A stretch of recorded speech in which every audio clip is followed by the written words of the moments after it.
মাটি কাঁপানো ট্যাঙ্ক থেকে শুরু করে মহাকাশ জয় করার রকেট কখনো ভেবে দেখেছেন রাশিয়ার কিছু কিংবদন্তি মেশিন কিভাবে প্রযুক্তি আর শক্তির সংজ্ঞায় বদলে দিয়েছে? চলুন আজ আমরা সেই অসাধারণ যাত্রার পেছনের গল্পটাই জেনে আসি।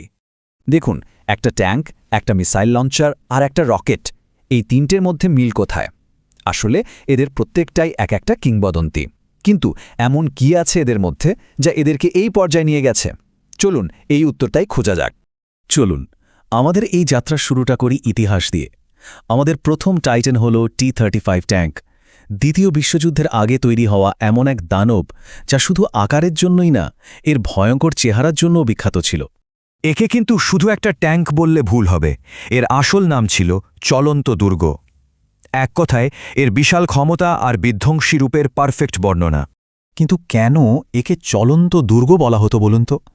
আসল কারণটা কিন্তু লুকিয়ে আছে এর ডিজাইনে। এর মাথায় একটা নয়, বরং পাঁচটা আলাদা ট্যারেট ছিল। ভাবুন তো, এটা একই সাথে সব দিকে কামান আর মেশিনগান দিয়ে অ্যাটাক করতে পারত। আক্ষরিক অর্থেই একটা চলন্ত দুর্গ, তাই না? এই যে 50 টনের দানবটা দেখছেন, এটাকে সচল রাখতে কতজন সৈন্য লাগত জানেন?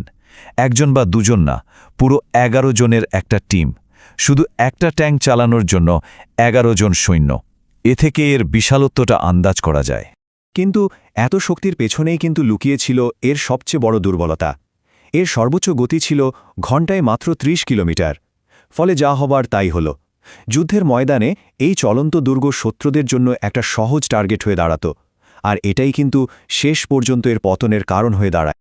আচ্ছা, ইতিহাসের পাতা থেকে চলুন এবার আমরা সরাসরি চলে আসি আধুনিক যুগে, যেখানে শক্তির ধরনটাই পুরো বদলে গেছে। আমাদের দ্বিতীয় টাইটান MGKT-79221। দেখতে হয়তো আপনার মনে হবে এটা একটা সাধারণ ট্র্যাক, কিন্তু এর ভেতরে যা আছে তার রীতিমতো পারমাণবিক শক্তি। না, এটা কোনো সাধারণ ট্রাক নয়। এর একটাই কাজ, আর তা হল বিধ্বংসী পারমাণবিক মিসাইল বহন করা। আর শুধু তাই না, প্রয়োজনে যে কোনো মুহূর্তে যে কোনো জায়গা থেকে সেটা ছোঁড়ার জন্য রেডি থাকা। এক কথায় বলতে গেলে এটা একটা চলন্ত নিউক্লিয়ার বেস। কি একে এত ভয়ঙ্কর করে তোলে? এর ওজন 100 টনেরও বেশি, আর এর যে 16টা চাকা আছে তার প্রত্যেকটা আলাদাভাবে কন্ট্রোল করা যায়। মানে যে কোনো দুর্গম রাস্তাতেই এটা চলতে পারে। কিন্তু আসল ভয়ঙ্কর ব্যাপারটা কি জানেন? এটা চলার পথেই পারমাণবিক মিসাইল ছোড়ার জন্য তৈরি হতে পারে। যদিও রাশিয়া এটাকে আত্মরক্ষার অস্ত্র বলে, এর ক্ষমতা যে কি বিশাল তা তো বোঝাই যাচ্ছে। এর ধ্বংস করার ক্ষমতাটা বুঝতে শুধু এইটুকু জানাই যথেষ্ট। এর মাত্র একটা মিসাইল একটা গোটা শহরকে পৃথিবীর মানচিত্র থেকে মুছে ফেলতে পারে। ভাবা যায়? তো মাটির এই বিধ্বংসী শক্তি থেকে চলুন এবার আমরা উড়ে যাই সোজা মহাকাশে, যেখানে জেতার মূল মন্ত্র কিন্তু নির্ভরযোগ্যতা। আর এখানেই আসছে আমাদের তৃতীয় টাইটান, রাশিয়ার মহাকাশ অভিযানের শিরোধারা সোয়ুজ 2.1 রকেট। এর গতিটা একবার ভাবুন তো, অবিশ্বাস্য। পৃথিবীর কক্ষপথে ঢোকার জন্য সোয়ুজ 2.1 প্রতি সেকেন্ডে 8 কিলোমিটার বেগে ছুটে চলে। মানে চোখের পলক ফেলার আগেই এটা দিগন্তের ওপারে চলে যেতে পারে। কিন্তু গতির থেকেও বড় কথা হল এর বিশ্বাসযোগ্যতা। 97% বেশি সাকসেস রেট। মহাকাশ যাত্রার মতো একটা ঝুঁকিপূর্ণ মিশনে এই সংখ্যাটা কিন্তু বিশাল ব্যাপার, আর এটাই একে বিশ্বের সেরাদের একজন করে তুলেছে। এই চারটা দেখলেই পরিষ্কার বোঝা যায় নির্ভরযোগ্যতার দিক থেকে সোয়ুজ অন্য রকেট সিস্টেমের থেকে কতটা এগিয়ে। কিন্তু সবচেয়ে বড় প্রমাণ হল আন্তর্জাতিক মহাকাশ স্টেশনে নভোচারী পাঠানোর মতো গুরুত্বপূর্ণ মিশনে এটা আজ পর্যন্ত 100% সফল। এর লাগাতার সাফল্যের কারণেই রাশিয়া গর্ব করে বলে, সোয়ুজ কখনো আকাশকে হতাশ করে না।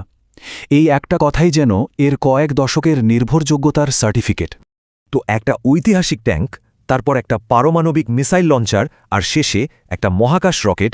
এই পুরো যাত্রায় আমরা রাশিয়ান ইঞ্জিনিয়ারিংয়ের 3টি অসাধারণ রূপ দেখলাম, যা মাটি থেকে মহাকাশ পর্যন্ত ছড়িয়ে আছে। তাহলে সংক্ষেপে কি দাঁড়ালো? T-35 ছিল মাটির ওপর এক চলন্ত দুর্গ, MGKT-79221 একটা চলন্ত পারমাণবিক ঘাঁটি, আর সোয়ুজ 2.1 হল মহাকাশের নির্ভরযোগ্যতার আরেক নাম। 3টি আলাদা যুগ, 3টি আলাদা জগৎ, কিন্তু প্রত্যেকেই নিজের জায়গায় কিংবদন্তি। এই 3 জন তো ইতিহাস তৈরি করে ফেলেছে, কিন্তু প্রশ্নটা হলো এদের পরে কি আসবে? ভবিষ্যতের কোন ইঞ্জিনিয়ারিং বিস্ময় আবার আমাদের সবাইকে চমকে দেবে আর নতুন ইতিহাস লিখবে? এই উত্তরটা হয়তো সময়ের কাছেই তোলা থাকলো।